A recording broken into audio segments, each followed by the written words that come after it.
मेरे प्रिय भाइयों एवं बहनों, आप सभी को जय मसीह की। आप सभी का प्रभु यीशु मसीह के मीठे और मधुर नाम में आप सभी का स्वागत करते हैं। मेरे प्रियो, जैसा कि आज मैं आप लोगों को बताऊंगा कि कैसे इस संसार में मृत्यु आ गई और किस प्रकार से परमेश्वर ने इस जगत से सच्चा प्रेम किया कि अपनी जान को दे दिया। कैसे सच्चा प्रेम केवल एक से नहीं, संसार के हर एक लोगों से प्रेम किया। एक से नहीं, हर एक लोगों से, जितने पृथ्वी पर है सारे मनुष्यों से प्रेम किया। कैसे? आइए मैं आपको बताता हूँ। परमेश्वर ने आदि में सारे सृष्टि की रचना की, सारे जगत को बनाया, आकाश, पाताल, पृथ्वी, सारे जंतुओं को बनाया, बना करके उन्हें आशीष दिया। हर एक मनुष्यों को बनाया परमेश्वर पिता। परमेश्वर ने सबको बनाया और लास्ट में मनुष्यों को बनाया। कैसे बनाया? आइए मैं आपको बताता हूँ कि कैसे बनाया। फिर परमेश्वर ने हम मनुष्यों को अपने स्वरूप के अनुसार अपनी समानता में बनाए। अपनी समानता में बनाया। कैसे बनाया? परमेश्वर ने हमें अपने स्वरूप में, यानी कि अपनी समानता में बनाया। हर एक मनुष्यों को किस प्रकार से बनाया? अपनी समानता में, जैसे परमेश्वर था अपनी समानता में बनाया। और वे समुद्र की मछलियों और आकाश के पक्षियों और घरेलू पशुओं और सारी पृथ्वी पर और सब रेंगने वाले जंतुओं पर जो पृथ्वी पर रेंगते हैं अधिकार रखे। किस लिए बनाया? जितने जंतु हैं, रेंगने वाले, चढ़ने वाले, उड़ने वाले, सब पर मनुष्य अधिकार रखे, इसलिए बनाया। सब पर अधिकार रखे। तब परमेश्वर ने मनुष्य को अपने स्वरूप के अनुसार उत्पन्न किया। अपने स्वरूप के अनुसार उत्पन्न किया। कैसे उत्पन्न किया? अपने स्वरूप में उत्पन्न किया। अपने स्वरूप के अनुसार उत्पन्न किया और अपने स्वरूप के अनुसार परमेश्वर ने उसको उत्पन्न किया। नर और नारी करके उसने मनुष्यों की सृष्टि की। नर और नारी करके उसने मनुष्यों की सृष्टि की। लेकिन मेरे प्रियो, और परमेश्वर ने उनको आशीष दी। जैसा कि पहले मनुष्य का नाम है जिसको परमेश्वर ने बनाया था आदम, और उस स्त्री का क्या नाम है? हवा। आदम और हवा से आज पूरी मानव जाति उत्पन्न हुई है। आदम और हवा से, आदम और हवा को बनाया और परमेश्वर ने उनको आशीष दी और उनसे कहा, फूलो फलो और पृथ्वी में भर जाओ और उसको अपने वश में कर लो। किसको? पृथ्वी पर जितने जीव जंतु, जितने जीवित प्राणी, रेंगने वाले जितने जंतु थे, all living beings on the earth, फूलो फलो और पृथ्वी में भर जाओ, उसको अपने वश में कर लो। और समुद्र की मछलियों तथा आकाश के पक्षियों और सब रेंगने वाले सब जंतुओं पर अधिकार रखो। कि परमेश्वर ने उनसे कहा, सुनो, जितने बीज बोने वाले छोटे बड़े, छोटे छोटे पेड़ सारी पृथ्वी के ऊपर और जितने वृक्षों में बीज वाले फल होते हैं, वे सब मैंने तुमको दिए हैं। वे तुम्हारे भोजन के लिए हैं। और जितने पृथ्वी के पशु और आकाश के पक्षी और पृथ्वी पर रेंगने वाले जंतु हैं, जिनमें जीवन का प्राण है, उन सब के खाने के लिए मैंने सब हरे भरे छोटे पेड़ दिए हैं। परमेश्वर का धन्यवाद हो कि परमेश्वर ने जब मनुष्य को बनाया तो परमेश्वर ने ये नहीं सोचा था कि मेरे लोग मेहनत करेंगे। उन्होंने पेड़ पौधे फल लगाए थे कि इसको आप खा सकते हैं। लेकिन हुआ क्या? आदम और हवा को बनाया, इस मिट्टी से बनाया, लेकिन हुआ क्या? अतः ये पाप आया कहाँ से? अतः उत्पत्ति 3:6 कहता है, अतः जब स्त्री ने देखा, क्या देखा? जब इस पाप उत्पन्न कहाँ से हुआ? अतः जब स्त्री ने देखा कि उस वृक्ष का फल खाने के लिए अच्छा और देखने में मन भाऊ है और बुद्धि के लिए चाहने योग्य भी है, देखने में मन भाव है और बुद्धि के लिए चाहने योग्य भी है। तब उसने उसमें से तोड़कर खाया और अपने पति को भी दिया और उसने भी खाया। तब उन दोनों की आंखें खुल गई, उनको मालूम हुआ, और यही से पाप उत्पन्न हो गया। मेरे प्रियो, यही से पाप उत्पन्न हुआ। आदम यानी कि हवा के द्वारा उसने अपने पति को भी खिलाया वो फल और ये भी खाई वो फल, और वही पाप आज सारे मनुष्य जाति में फैल गया। और पाप की मजदूरी क्या है? मृत्यु है। हर एक मनुष्य को अनंत काल की मृत्यु पाप के साथ आई। परमेश्वर पहले संगति करता था, आदम हवा से मनुष्य संगति करता था, लेकिन उस पाप के कारण परमेश्वर और मनुष्य का जो संबंध था वह टूट गया। परमेश्वर और मनुष्य के बीच में एक दीवार पैदा हो गई। वो कौन सी दीवार है? वो दीवार है पाप की दीवार। एक बहुत बड़ा सा गैप हो गया उस बीच में। किसके और किसके बीच में? परमेश्वर और मनुष्य के बीच में एक भारी दीवार पैदा हो गई। वो कौन सी दीवार है? पाप की दीवार। और उस दीवार को, उस पाप की दीवार को तोड़ने के लिए परमेश्वर स्वयं इस पृथ्वी पर आ गया। जैसा कि यूहन्ना 3:16 कहता है कि परमेश्वर ने जगत से प्रेम किया, केवल एक से नहीं। किससे प्रेम किया? जगत से प्रेम किया। एक लोगों से नहीं, सारे जगत से प्रेम किया, सारे मनुष्य जाति से प्रेम किया कि उसने अपना इकलौता पुत्र प्रभु यीशु दे दिया, ताकि जो कोई उस पर विश्वास करे वह नाश न हो परंतु अनंत जीवन पाए। एक ऐसा जीवन जिस जीवन का कभी अंत ना हो, अनंत जीवन पाए।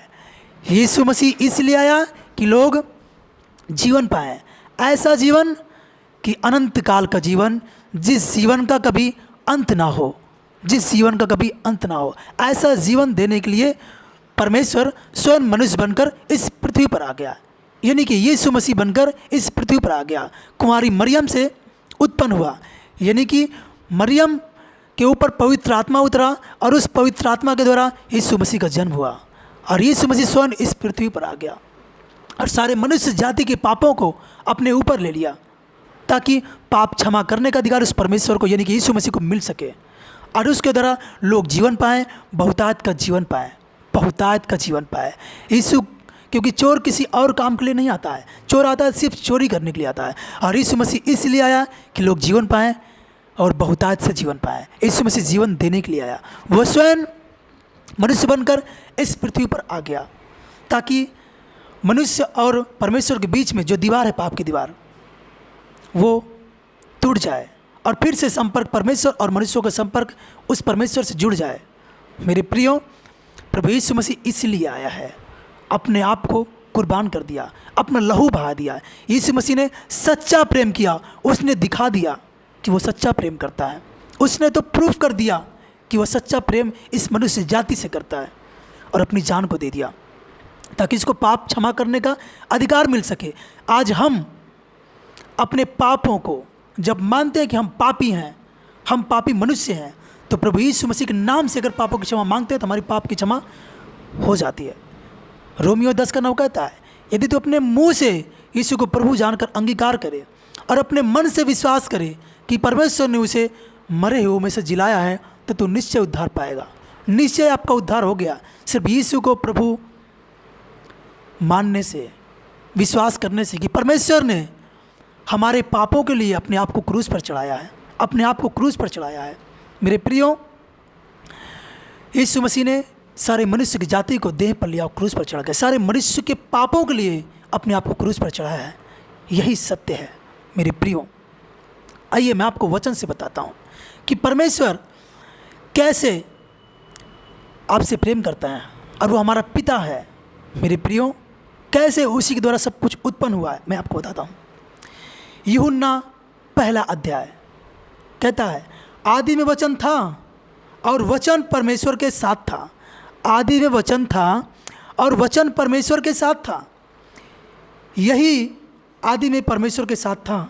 सब कुछ उसी के द्वारा उत्पन्न हुआ, सब कुछ उसी के द्वारा उत्पन्न हुआ, और जो कुछ उत्पन्न हुआ उसमें कोई भी वस्तु उसके बिना उत्पन्न नहीं हुई, और जो कुछ भी उत्पन्न हुआ उसमें कोई भी वस्तु बिना उसके द्वारा उत्पन्न नहीं हुई। हर एक वस्तु उसी के द्वारा उत्पन्न हुई, और दुनिया उस भेद को क्यों ना जाने, क्योंकि अगर इस भेद को दुनिया नहीं जानेगी तो उद्धार नहीं मिल सकता। और दुनिया इन बातों को क्यों ना जाने, हर एक मनुष्य को इन बातों को जानना बहुत ज़रूरी है। यही परम सत्य है, जानना बहुत ज़रूरी है। आइए पहला का चौथा पढ़ते हैं। उसमें जीवन था, किस में जीवन था? उस वचन में जीवन था, उसमें जीवन था और वह जीवन मनुष्यों की ज्योति थी, और वह जीवन ही मनुष्यों की ज्योति थी। ज्योति अंधकार में चमकती है और अंधकार ने उसे ग्रहण नहीं किया। क्योंकि जो ज्योति होती है वो, क्योंकि ज्योति अंधकार में चमकती है और अंधकार ने उसे ग्रहण ना किया, अंधकार ने उसे ग्रहण नहीं किया। एक मनुष्य परमेश्वर की ओर से आया, उपस्थित हुआ, जिसका नाम यूहन्ना था। एक मनुष्य परमेश्वर की ओर से उपस्थित हुआ जिसका नाम यूहन्ना था। वह गवाही देने के लिए आया कि ज्योति की गवाही दे, ज्योति की गवाही दे, ताकि सब उसके द्वारा विश्वास लाएं, ताकि सब उसके द्वारा विश्वास लाएं। वह ज्योति था, परंतु उस ज्योति की गवाही देने के लिए आया था। सच्ची ज्योति जो हर एक मनुष्य को प्रकाशित करती है, जगत में आने वाली है। उसने ये बताया कि सच्ची ज्योति जो हर एक मनुष्य को प्रकाशित करती है वह आने वाली है, वो आने वाली है। उसने ये बताया, वह जगत में था और जगत उसके द्वारा उत्पन्न हुआ और जगत ने उसे नहीं पहचाना। वह अपने घर आया और अपने वचनों और उसके अपनों ने उसे ग्रहण नहीं किया। मेरे प्रियो, मैं आपको बताता हूँ कि आप हैं कौन। हर एक मनुष्य कौन है वो हर एक मनुष्य। मेरे प्रियो, मैं आपको वचन से बताता हूँ। यूहन्ना 1:12 कहता है, परंतु जितनों ने उसे ग्रहण किया, उसने उन्हें परमेश्वर की संतान होने का अधिकार दे दिया, अर्थात उन्हें जो उसके नाम पर विश्वास रखते हैं। मेरे प्रियो, जितनों ने उसे ग्रहण किया, यीशु मसीह को प्रभु जानकर ग्रहण किया, हर एक मनुष्य वो परमेश्वर की संतान हो गया। आप कोई मामूली इंसान नहीं है, आप परमेश्वर की संतान हो चुके हैं। जब हम परमेश्वर की संतान हो चुके हैं तो हम परमेश्वर से, वो हमारा पिता हो चुका है, तो हम परमेश्वर से हर कुछ मांग सकते हैं, सब कुछ पूरे अधिकार के साथ मांग सकते हैं। हमें अपने पिता की आज्ञाओं को मानना है और हम अधिकार के साथ उससे मांगेंगे अपने पिता से, तो हमें देगा। क्योंकि कहता है, मांगोगे तो मिलेगा, ढूंढोगे तो पाओगे, खड़खड़ाओगे तो खोला जाएगा। कहता है, तुमने अभी मांगा ही नहीं, तुम्हें मिलेगा कैसे? वो हमारा पिता है, हमारा बाप है, तो हमें उससे अधिकार से मांगना है, रो रो के मांगना है, हमें मिलेगा, बिल्कुल मिलेगा। परमेश्वर का वचन कहता है, यदि तुम मुझ में बने रहो, मेरा वचन तुझे बना रहेगा, तो तुम जो कुछ पाना चाहोगे वो तुम्हें मिल जाएगा, 100% मिलेगा। क्योंकि हम उसकी संतान हो चुके हैं, हम उसकी संतान हो चुके हैं। वे ना तो लहू से, ना शरीर की इच्छा से, ना मनुष्य की इच्छा से, परंतु परमेश्वर से उत्पन्न हुए हैं। वह परमेश्वर से उत्पन्न हुए हैं, परमेश्वर से उत्पन्न हुए हैं। और वचन देहधारी हुआ। कौन? वचन ही परमेश्वर है। वचन देहधारी हुआ और अनुग्रह और सच्चाई से परिपूर्ण होकर हमारे बीच में डेरा किया। और हमने उसकी ऐसी महिमा देखी जैसे पिता के इकलौते पुत्र की महिमा। हमने ऐसी महिमा देखी कि जैसे पिता के इकलौते पुत्र की महिमा हो। Thank you Jesus. जैसे इकलौते पुत्र की महिमा हो। यूहन्ना ने उसके विषय में गवाही दी और यह पुकार कर कहा, यह वही है जिसका मैंने वर्णन किया कि जो मेरे बाद आ रहा है वह मुझसे बढ़कर है, क्योंकि वह मुझसे पहले था। क्योंकि उसकी परिपूर्णता में से हम सब ने प्राप्त किया, अर्थात अनुग्रह पर अनुग्रह। इसलिए कि व्यवस्था तो मूसा के द्वारा दी गई है, परंतु अनुग्रह और सच्चाई यीशु मसीह के द्वारा पहुंची। परमेश्वर को किसी ने कभी नहीं देखा, परमेश्वर को किसी ने कभी नहीं देखा। इकलौता पुत्र जो पिता की गोद में है, उसी ने उसे प्रकट किया। धन्यवाद परमेश्वर, हम आपका धन्यवाद करते हैं। जय।